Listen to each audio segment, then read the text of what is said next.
تو اس سے پہلے کہ میں بتاؤں ابن عبدالوہاب تھے کون، ان کا تعارف بھی ذرا حدیث سے بتاتا ہوں۔ حضرت ابو سعید خدری رضی اللہ تعالیٰ عنہ صحابی رسول کہتے ہیں ہم رسول اللہ کی خدمت میں حاضر تھے صحابہ کرام، اللہ کے نبی مال غنیمت تقسیم فرما رہے تھے، جنگ میں جو مال آیا تھا اس کو سرکار تقسیم کر رہے ہیں صاحب میں، تبھی ذو الخویسرہ نام کا ایک شخص آیا۔ اب سیرت کی کتابوں میں اس کا حلیہ بھی آیا کہ اس کی آنکھیں دھسی ہوئی تھی، گال پچکے ہوئے تھے، بڑا عجیب و غریب بھیانک شکل کا آدمی تھا ذو الخویسرہ۔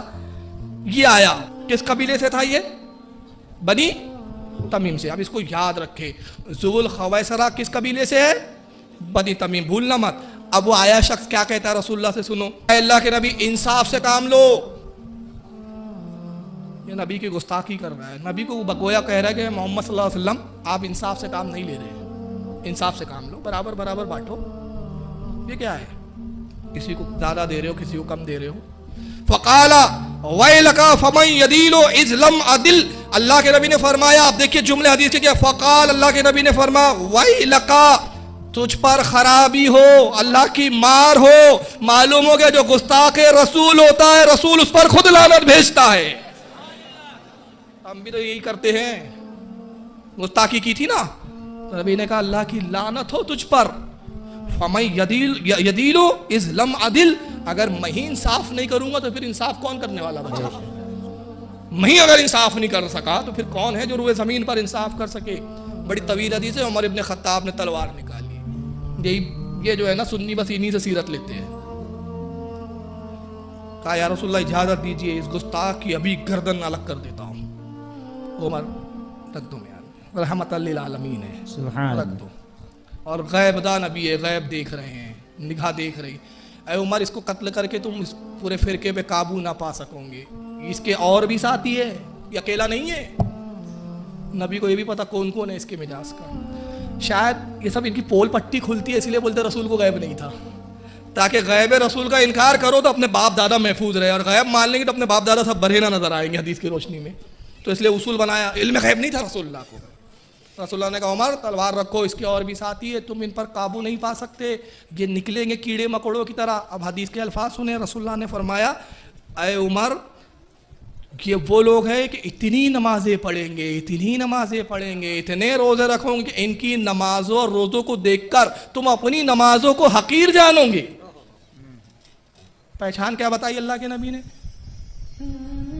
ہے فطرت کے اعتبار سے گستاخ، نبی کی تعظیم نہیں کریں گے، مگر ظاہری طور پر نشانی کیا ہے؟ نماز بہت پڑھیں گے، روزے بہت کریں گے۔ آئیے نماز کی طرف، آئیے نماز کی طرف، دن رات یہی عشق رسول کی بات کبھی منہ سے نہیں نکلیں گی۔ نماز بہت پڑھیں گے، اور اس کے بعد فرمایا روزے اور اتنی پڑھیں گے کہ تم اپنے روزے اور نمازوں کو حقیر جانو گے۔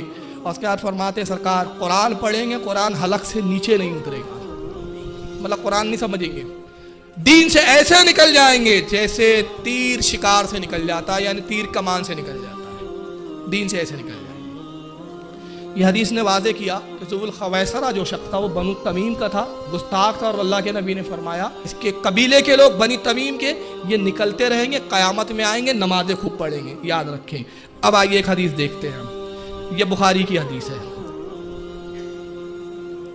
بخاری شریف جلد نمبر 2 صفحہ 630۔ وہ کہتے ہیں اللہ کے نبی صلی اللہ علیہ وسلم کی طرف قبیلہ بنو تمیم کے لوگ آئے، اور ذو الخویسرہ کس قبیلے کا تھا؟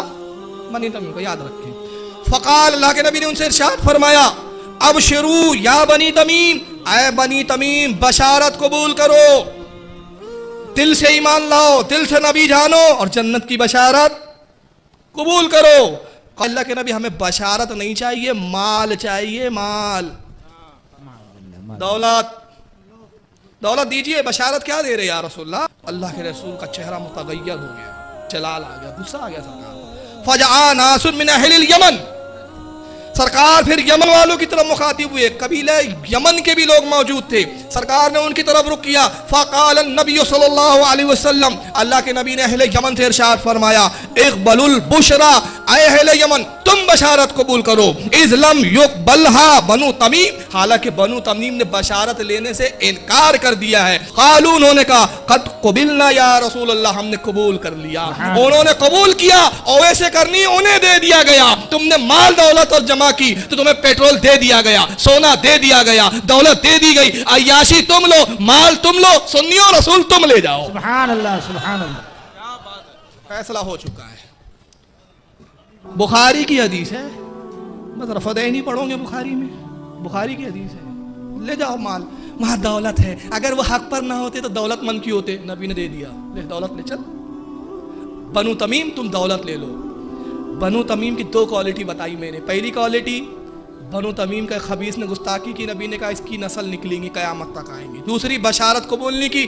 آئیے اب ایک معتبر کتاب دیکھیں، کتاب کا نام حیات شیخ الاسلام محمد بن عبد الوہاب، کتاب کے مصنف علامۃ الشیخ احمد بن حجر، تحقیق و تصحیح علامۃ الشیخ عبدالعزیز بن باز۔ اب دیکھو کیا چھاپا جاتا ہے، حیات شیخ الاسلام عبد الوہاب، ابتدائی حالات، نام شیخ محمد بن عبد الوہاب نجدی کا پورا نام محمد بن عبد الوہاب بن سلیمان بن علی بن محمد بن احمد بن راشد تمیمی ہے۔ کون ہے؟ تمیمی۔ بشارت قبول نہیں کی، دولت لے لو، سنیو رسول تم لو، اویس کرنی تم لو، شام والو 40 ابدال تم لو۔